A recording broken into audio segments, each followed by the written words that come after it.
As a child, I used to draw a lot. I remember making little sketches of my parents, my siblings, and anything around me. At the time, I didn't really know what this meant, but I just knew I enjoyed expressing myself through my drawings.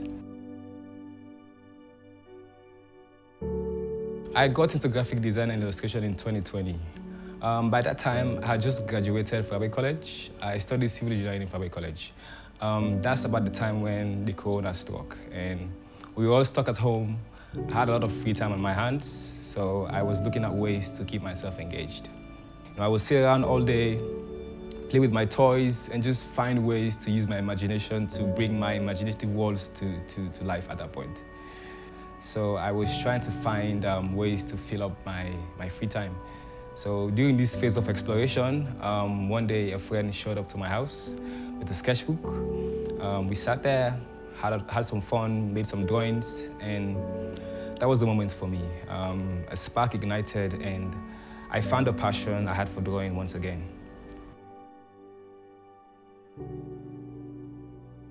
I'll describe my work as happy, playful, and nostalgic. I use a lot of bright, vivid colors and round, bolded shapes, which adds to the friendly vibe of my work. I would say I like to entertain my viewers, and I like to elicit an emotional response from the viewer when I create my work. I'm a self-taught artist. Most of what I've learned has been from YouTube videos and online courses I've been enrolled in. I started my journey in Adobe Photoshop, but over the years, I've moved over to Procreate, which I find to be a bit more streamlined, and it sort of suits the way I work. When I'm not working on my computer, I like to dabble around with my art markers. I love alcohol markers and acrylic markers. I love them because they pose a different kind of problem for me. With digital drawing, you could go back and undo things and basically go over your ideas over and over again. But with art markers, it's basically unforgiving.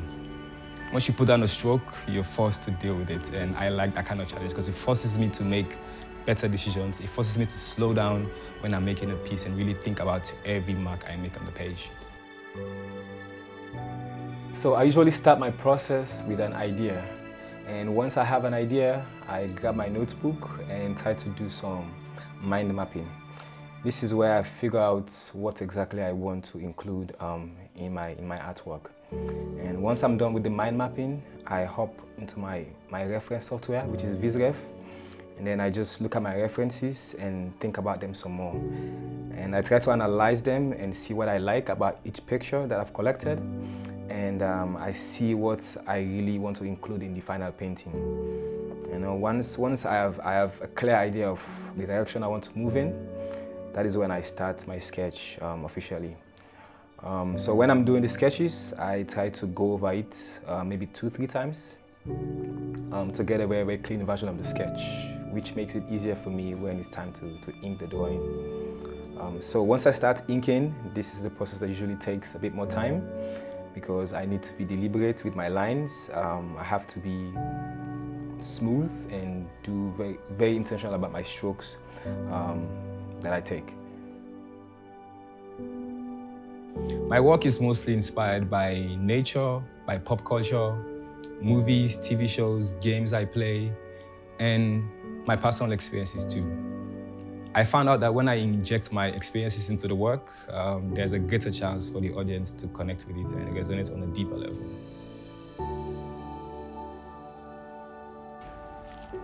It's been amazing so far, to be honest. I've had a lot of fun. You know, it's been a learning process. It's been a journey of self-discovery. I've gotten to learn about myself, my weaknesses, my strengths, and what makes me unique as an individual and as an artist. And also about the value I could add to people's lives. So in a nutshell, I could say it's been amazing. It's been challenging sometimes, but it's been very fulfilling. And I can safely say it's been the best decision I've made in my life.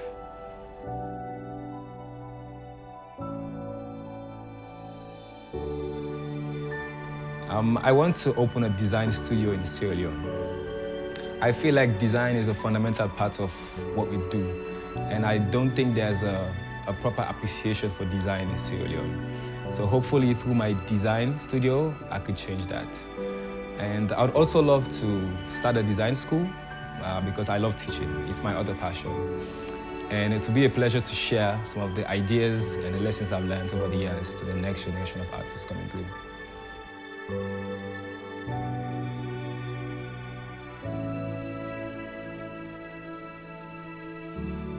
Illustration and design is a pretty new field in Sierra Leone, you know. Because of that, there's not much systems and resources in place to help an artist succeed. You know, so it's kind of a challenge because we all know you cannot create art in a vacuum. And it's easier to grow and elevate yourself when you have a community of artists working towards a similar goal. And that has just not been the case for me, as there are very few amounts of illustrators I know in Sierra Leone. You know, so in the future, I would hope more people will choose this as a career path. So it could be a nice way for us to just bond and share ideas and gel together on this creative path.